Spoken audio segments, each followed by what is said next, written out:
నమస్కారం. తీర్థయాత్ర కార్యక్రమానికి స్వాగతం. అనాథరక్షక గోవింద, ఆపద్బాంధవ గోవింద అని ఎవరు వేడినా వెంటనే వేంచేసి కరుణించే వేల్పు వెంకటేశ్వరుడు. భక్తుల కష్టాలను తీర్చే శంకుచక్రధరుడు.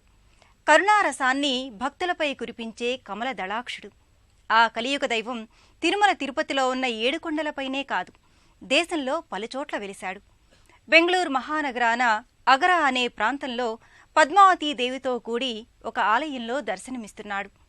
ఆ ఆలయం శ్రీ లక్ష్మీ వెంకటేశ్వర దేవస్థానంగా ప్రసిద్ధమై తీర్థస్థలిగా అలరారుతోంది.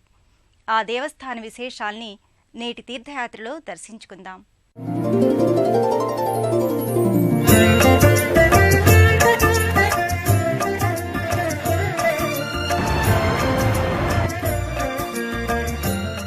కన్నడిగుల రాజధానిలో తిరుమల రాయుని విలాసం. అత్యంత వైభవోపేతంగా కొలువైన వెంకటనాథుడు.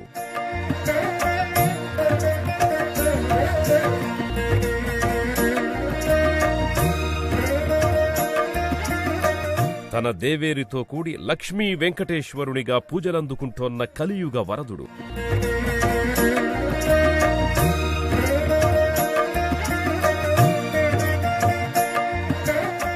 నయన మనోహరంగా అభిషేకాది అర్చనలందుకునే కోనేటి రాయుని అద్భుత ఆలయం బెంగళూరు అగర ప్రాంత శ్రీ లక్ష్మీ వెంకటేశ్వర స్వామి దేవస్థానం.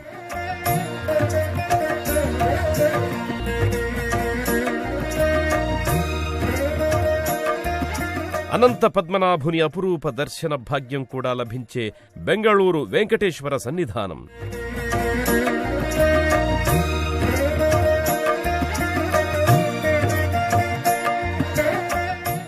అలర్మేల్మంగ పద్మావతిగా ఇచ్చే అపూర్వ దర్శనం ఈ ఆలయ సందర్శకుల పాలిట వరం.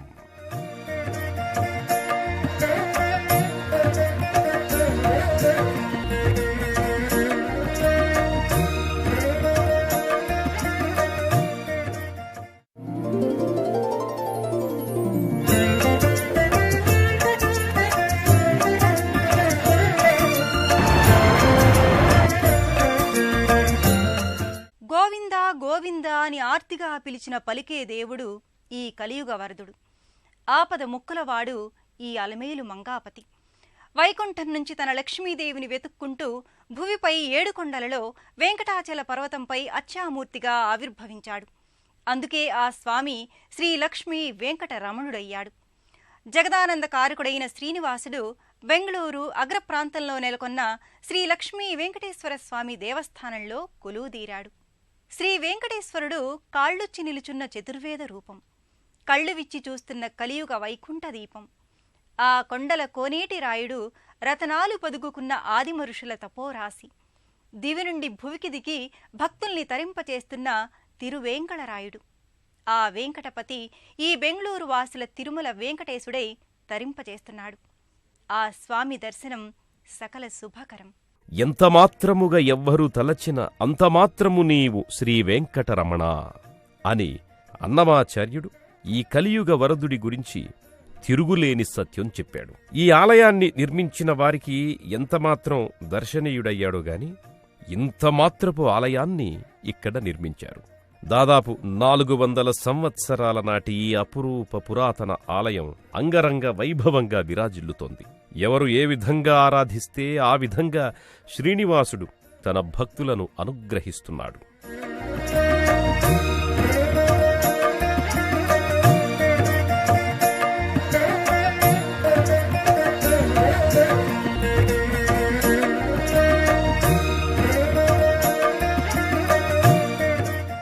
జగన్మోహనకరంగా జగదీశ్వర తత్వంతో యుగయుగాల ప్రశస్తిని యశస్సుని ప్రకటిస్తూ ఆదిదైవంగా అనాదిదైవంగా అందరి దైవంగా వెలుగొందుతోన్న కలియుగ దైవం శ్రీ వెంకటేశ్వరుడు. బెంగళూరు తిరుపతిగా భావించే ఈ అగర ప్రాంత శ్రీ లక్ష్మీ వెంకటేశ్వర స్వామి ఆలయ మూల విరాట్టును చూసిన కొద్దీ చూడాలి అనిపించేంత సౌందర్యవంతంగా ఉంటుంది. కలియుగ ప్రత్యక్ష దైవమైన శ్రీ వెంకటేశ్వరుడు ఈ ఆలయంలో కొలువై నిత్య నీరాజనాలందుకుంటున్నాడు. వైకుంఠలోకపు దేవదేవుడు ఇహలోకపు చారిత్రాత్మక దేవస్థానాధీశుడిగా కొలుపులందుకుంటున్న దేవాలయమిది. కన్నడిగుల అచంచలమైన భక్తి తత్పరతకు నిలువెత్తు నిదర్శనంగా ఈ బెంగళూరు అగరలక్ష్మీ వెంకటేశ్వర స్వామి కోవెల నిలిచింది. పాంచరాత్రాగమ రీతిలో ఈ లక్ష్మీ వెంకటేశ్వరుడు వెలుగొందుచున్నాడు. నల్లని శిలామూర్తికి తెల్లని వెండి కవచాలంకారం చూడముచ్చటగా ఉంది. ఆపై నానావిధ పుష్పాలతో కూర్చిన పూమాలలు గజమాలలుగా అలంకృతమై స్వామివారి స్వరూపం తేజోవిరాజితమై వెలుగులీనుతోంది. స్వామివారికి ఇరువైపులా ఆయన ఇరు సతులు శ్రీదేవి భూదేవులు కూడా సర్వాలంకార భూషితులై భక్తులకు కనువిందు చేస్తున్నారు.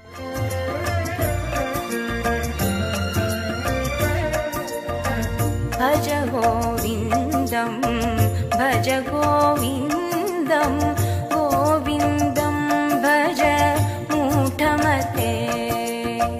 భజ గోవిందం భజ గోవిందం గోవిందం భజ మూఢమతే. 400 సంవత్సరాల కాలం నాటి ఈ దేవస్థానం భక్తజన హృదయ రంజకంగా ఎంతో ఆకర్షణీయంగా అలరారుతోంది. ముల్లోకాలలోని సౌందర్యమంతా ఈ బెంగళూరు అగర శ్రీనివాసుని విగ్రహంలోనే ఉందా అనిపిస్తుంది. సమస్త అందాలన్నీ కొని తెచ్చుకుని విగ్రహాకృతి దాల్చినట్లు, చూపు మరల్చుకోలేని అనంత శోభ రాసి పోసినట్లు శ్రీనివాసుని శ్రీదేవి భూదేవిల దివ్యమంగళ విగ్రహాలు గర్భాలయంలో దర్శనమిస్తాయి. అలంకార ప్రియుడైన శ్రీనివాసునికి జరిగే ప్రతి క్రతువు నయన మనోహరం. ఆ స్వామికి జరిగే అభిషేకాది సేవలు ఎంత రమణీయంగా ఉంటాయో ఆ తరువాత సర్వాంగ సుందర అలంకార విశేషాలు కూడా అంతే కమనీయంగా అలరారుతాయి. శ్రీవైకుంఠ విరక్తాయ స్వామి పుష్కరిణీతటే రమయా రమమాణాయ వెంకటేశాయ మంగళం. శ్రీలక్ష్మిలేని వైకుంఠంపై విరక్తుడైన విష్ణువు భువిపైకి అరుదెంచి పద్మావతిగా జన్మించిన తన దేవేరిని కలియుగ వెంకటేశ్వరుడిగా అవతరించాడు. ఆ తిరుమల తిరుపతి ఏడుకొండల నివాసుడైన శ్రీనివాసుని ప్రతిరూపమే ఈ బెంగళూరు అగర ప్రాంత శ్రీ లక్ష్మీ వెంకటరమణుడు. బెంగళూరు ఉద్యానవన నగరం. ఆకుపచ్చదనం తన అందంగా సమకూర్చుకున్న నగరం. ఈ నగరాన ఎన్నో చారిత్రాత్మక కట్టడాలు అలరారుతున్నాయి. అగర ప్రాంతంలోని ఈ ఆలయ పరిసరాలకు చేరుకోగానే ఓ సమున్నత రాజగోపురం పర్యాటకులను తీర్థయాత్రికులను ఆహ్వానిస్తుంది. 5 కలశాలు 5 అంతరువులు ఉన్న రాజగోపురానికి ప్రతి అంతస్తులోనూ జయ విజయులు, భారవాహులు, అనేక దేవతా ప్రతిమలు కొలువై ఉన్నాయి. ఈ మహారాజగోపురాన్ని దాటి లోపలి ఆవరణలోకి అడుగిడిన వారికి చక్కని లోగిలి కనుల ముందు ప్రత్యక్షమవుతుంది. ఆలయ లోపలి ప్రాంగణంలో రాతి ధ్వజస్తంభం, బలిపీఠం ఉన్నాయి.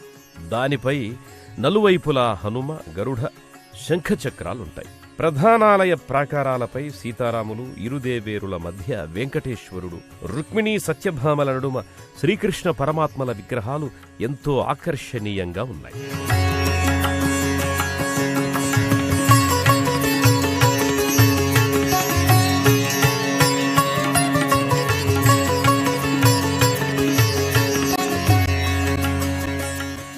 అంతరాలయంలో గర్భాలయానికి ముందు ఉన్న 2 రాతి ద్వారాలపై గరుడస్వామి, ఆంజనేయస్వాములు ఉన్నారు.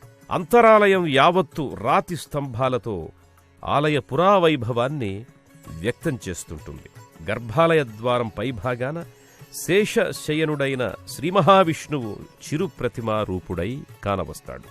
ఆ గుమ్మాలకున్న లోహకవచంపై శ్రీమహావిష్ణువు ధర్మ సంస్థాపనార్థమై దాల్చిన దశావతారాలు ప్రతిమాస్వరూపాలుగా తీర్చిదిద్దబడి ఉన్నాయి. ముఖమంటపంలోకి అడుగిడిన వారికి అపర వైకుంఠలోకానికొచ్చామా అన్నంత అనుభూతి కలుగక మానదు. అక్కడ ఉన్న స్తంభాలు, ఆ స్తంభాలపై శిల్పీకృతమైన వ్యాళ, గజ, తురగాది జంతువుల ఆకృతులు, పంచఫణయుక్త శేషుని పాన్పుపై పవళించిన శ్రీమహావిష్ణువు, ఆయా స్తంభాలపై లతాది అలంకారాలు ఇవన్నీ కలిసి ఒక మహాద్భుత ప్రాంగణంలా అగుపిస్తాయి. తిరుమల తిరుపతిలోని శ్రీవెంకటేశ్వరుని వలె ఈ స్వామి కూడా వెలుగొందుతున్నాడు. గర్భాలయంలో శ్రీవెంకటేశ్వరుడు స్థానక భంగిమలో దర్శనమిస్తాడు. ఇరువైపులా శ్రీదేవి ఒకవైపు, భూదేవి మరోవైపు తమ స్వామికి సైదోడుగా స్థానక భంగిమలో దర్శనమిస్తున్నారు.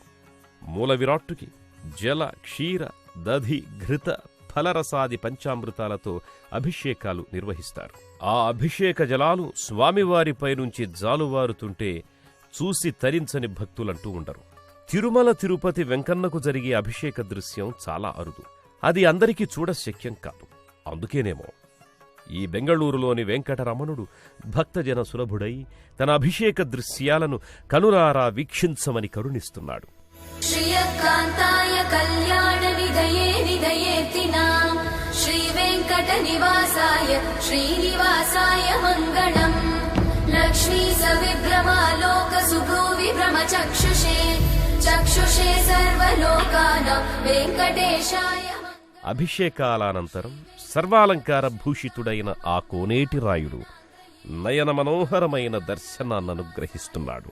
భక్తులు ముందుగా పాదాలను, ఆ తరువాత కటిభాగాన్ని, వక్షస్థలాన్ని, ఆపై స్వామివారి ముఖారవిందాన్ని తేరిపార చూసి భక్తి పారవస్యంలో తరించిపోతారు. ఓం శ్రీ వెంకటేశాయ నమః, ఓం శ్రీనివాసాయ నమః, ఓం లక్ష్మీపతయే నమః అంటూ అష్టోత్తర శతనామావళిని మనసులో స్మరించుకుంటారు.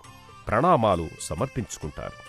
అర్చక స్వాములు ఆ పరంధామునికి మంగళ నీరాజనాలు పడతారు. జయ జయ జయ ఓం శ్రీత జన పోష జయ జయ జయ శ్రీ వెంకటేశ సనకాది ఋషులు సన్నుతి చేయ లక్ష్మీదేవిని పాదములొత్త భృగుకోపమున వైకుంఠ విడి భూలోకమునే చేరితివయ్య.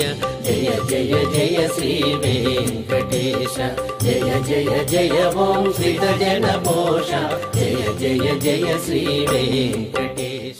జగత్పితరులు పార్వతీ పరమేశ్వరుల వలె లక్ష్మీదేవి శ్రీ మహావిష్ణువు దంపతులు కూడా ఆది దంపతులుగా సుప్రసిద్ధులు. తన నివాస స్థలమైన విష్ణు వక్షస్థలి అపవిత్రమైందని భూలోకానికి విచ్చేసిన లక్ష్మీదేవిని వెతుక్కుంటూ వచ్చిన ప్రాణసఖుడు శ్రీ మహావిష్ణువు. ఆ దైవమే కలియుగ దైవం శ్రీనివాసునిలా అవతరించాడు. అటువంటి శ్రీనివాసుడు ఎక్కడ కొలువైతే అక్కడ ఆయన హృదయవాసిని అక్కడే నెలకొని ఉంటుంది. ఈ బెంగళూరులోని అగర దేవస్థానంలోనూ పద్మావతీదేవి ఒక ఉపాలయంలో కొలువై ఉంది. తన స్వామి హృదయేశ్వరిగా ఆ లక్ష్మీదేవి తన స్వామి వక్షస్థలి అపవిత్రమైందని భూలోకాన పద్మావతిగా వెలిసింది. తన హృదయేశ్వరిని వెతుక్కుంటూ వచ్చిన వెంకటేశ్వరుని సతిగా ఆ స్వామి చింతనే ప్రతి ఆలయంలోనూ కొలువైంది. విష్ణు వక్షస్థల నివాసిని అయిన లక్ష్మీదేవి తన భర్త వక్షస్థలి కాలితాపుతో అపవిత్రమైందని తలచి భూలోకానికి వచ్చేస్తుంది. ఆకాశరాజు కుమార్తెగా జన్మించిన పద్మావతిని వెతుక్కుంటూ స్వామివారు కూడా భూలోకవాసుడై శ్రీనివాసుడై ఆమెను పరిణయమాడతాడు. పద్మావతీదేవి వెంకటేశ్వరుడు ఎక్కడ కొలువైనా ఆ ఆలయాననే ఉపాలయ దేవేరిగా కొలువుదీరి ఉంటుంది. ఆ రీతిలోనే బెంగళూరు అగర ప్రాంత వెంకటేశ్వరాలయంలో కూడా ఒక ఉపాలయంలో అమ్మ దివ్యమైన దర్శనాన్ని అనుగ్రహిస్తోంది. శుకతోరణం కింద, మకరధ్వజుని తోరణం కింద ఆ తల్లి పరమ సౌందర్య రాశిగా నిలుచుంది. నల్లని శిలామూర్తిగా పద్మావతీదేవి ముక్కుకి ముక్కెర తగు ఆభూషణాది అలంకారాలతో మెరిసిపోతుంటుంది. గులాబీ వర్ణపు చీరెను ధరించి కనకాంబరాలు, చేమంతుల గజమాలల్ని అలంకరించుకుని భక్తులను అనుగ్రహిస్తోంది మాత. ఆ తల్లి చల్లని కరుణ కోసం భక్తులు తమ తమ గోత్రనామాదులతో అర్చనాది కైంకర్యాలను సమర్పించుకుంటారు. పద్మావతి పాహి అలమేల్ మంగ పద్మనాభ ప్రియ అలమేల్ మంగ పద్మోద్భవ పాహి అలమేల్ మంగ పద్మాలయ పాహి అలమేల్ మంగ అలమేల్ మంగ అలమేల్ మంగ పాహి హరి ప్రియే అలమేల్ మంగ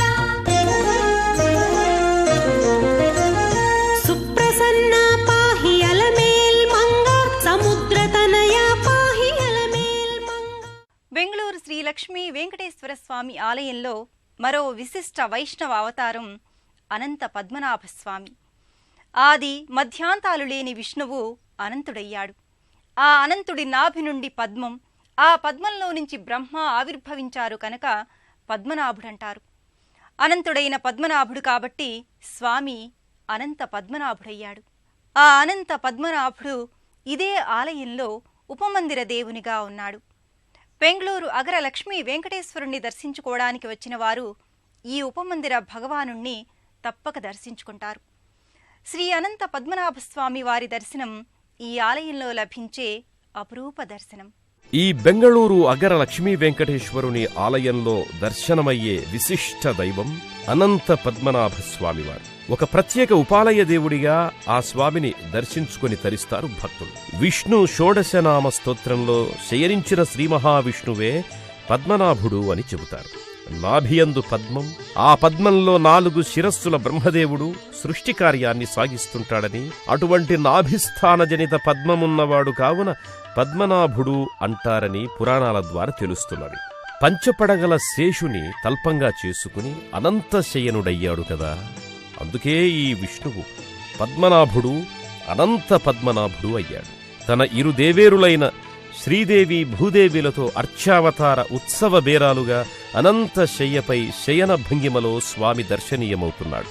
గాఢ నిద్రలో ఉన్నట్టుగా మనకు కనిపించే ఆ అఖిలాంతరంగుడిని, ఆయన నాభి నుంచి ఉద్భవించిన పద్మంపై ఆసీనుడైన సృష్టికర్త బ్రహ్మను, ఆయన పాదభాగాన లక్ష్మీదేవిని దర్శించుకోవచ్చు. శేషనాగుని పడగల కింద శయనమూర్తి అయినటువంటి అనంత పద్మనాభుని క్రింద భాగాన 2 వరుసల్లో ఉత్సవమూర్తులున్నాయి. మొదటి వరుసలో శ్రీదేవి భూదేవి సమేత శ్రీనివాసుల వారి విగ్రహాలున్నాయి. 2వ వరుసలో ఇరు దేవేరుల మధ్య సత్యనారాయణ స్వామి విగ్రహాలున్నాయి. പത്മനാഭാ നീലവർണ്ണാ മനോഹരാ പ്രാർത്ഥനാ പുഷ്പങ്ങൾ കാഴ്ചവയ്ക്കാം. പത്മതീർത്ഥക്കരയിൽ വാഴും മുരാന്തകാ കീർത്തനം കൊണ്ടു ഞാൻ മാല ചാർത്താം. പത്മനാഭാ നീലവർണ്ണാ മനോഹരാ പ്രാർത്ഥനാ പുഷ്പങ്ങൾ കാഴ്ചവയ്ക്കാം. శ్రీ వెంకటేశ్వరుడు కలియుగ దైవం.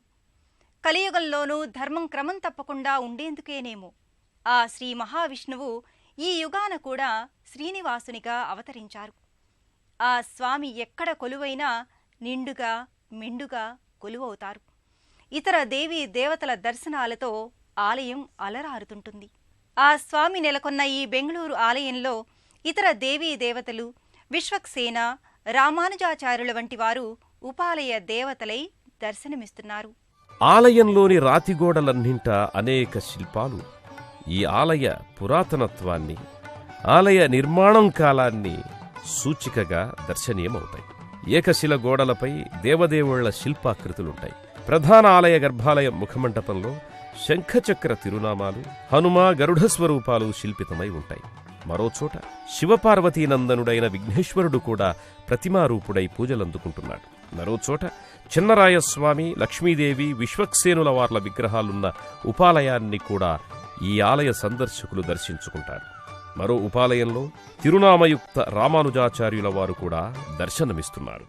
ఇంతటి విశిష్టమైన బెంగళూరు అగ్ర శ్రీ లక్ష్మీ వెంకటేశ్వర స్వామి ఆలయానికి ఎలా చేరుకోవాలో కూడా తెలుసుకుందాం. దేశంలోని ఏ ప్రాంతం వారైనా కర్ణాటక రాజధాని అయిన బెంగళూరుకి వివిధ మార్గాలలో చేరుకుంటారు. బెంగళూరు చేరుకున్న భక్తులు ఈ ఆలయానికి ఎలా చేరుకుంటారో తెలుసుకుందాం. బెంగళూరు మహానగరానికి దేశంలోని అన్ని ప్రాంతాల నుంచి రైలు, రోడ్డు, వాయు మార్గాలున్నాయి. హైదరాబాద్ నుంచి Yeshwantpur express, Bengaluru express, Rayalaseema express వంటి రైళ్లలో లేదా బస్సుల్లో మహబూబ్ నగర్, కర్నూలు, అనంతపురం, ధర్మవరంల మీదుగా బెంగళూరు మెజెస్టిక్ రైల్వే స్టేషన్కి, కెంపగౌడ బస్టాండ్కి చేరుకుంటారు. విజయవాడకు చెందిన భక్తులు గుంటూరు, వినుకొండ, కర్నూలు, అనంతపురం, ధర్మవరంల మీదుగా బెంగళూరు మెజెస్టిక్ రైల్వే స్టేషన్, అనంతరం కెంపగౌడ బస్టాండ్కి చేరుకుంటారు. అక్కడి నుంచి ఈ అగర ప్రాంతానికి సిటీ బస్సులు వెళ్తాయి లేదా స్థానిక వాహన సదుపాయాలను ఉపయోగించుకుని ఆలయానికి చేరుకోవచ్చు. శ్రీనివాస గోవింద, శ్రీ వెంకటేశ గోవింద అని ప్రియమార గోవిందనామాలను స్మరించగానే ఆపద మొక్కులను తీర్చే ఆపన్న వరదుడు ఈ కలియుగ దేవుడు. ఎవరు ఏ విధంగా కొలిచినా వారికి అభయాన్ని, ఆనందాన్ని ఇచ్చే ఆర్తత్రాణ పరాయణుడు శ్రీనివాసుడు. బెంగళూరు అగ్ర శ్రీనివాసుని కటివరద హస్తాలు మనల్ని ఎల్లప్పుడూ ఆశీర్వదిస్తూనే ఉంటాయని ఆశిద్దాం. ఆ దేవదేవునితో పాటు కొలువైన దేవతలందరి కృప మనందరికీ దక్కుతూనే ఉంటుందని కోరుకుందాం. మరో తీర్థయాత్రలో మళ్ళీ కలుసుకుందాం. అంతవరకు ఓం నమో శ్రీనివాసాయ, నమో నమో అంటూ సెలవు తీసుకుందాం. యాంకర్స్ డ్రెస్ కట్టిసి సాయి లేడీస్ ఎంపోరియం, ప్రశాంత్ నగర్, ఏస్రానగర్, హైదరాబాద్. పుణ్యక్షేత్రాల దర్శనం, అపురూప ఆలయాల సందర్శనం, తీర్థయాత్ర కార్యక్రమాన్ని ఇప్పుడు యూట్యూబ్ ఆన్లైన్లో www.youtube.com/ETV News లింక్ ద్వారా కూడా వీక్షించండి.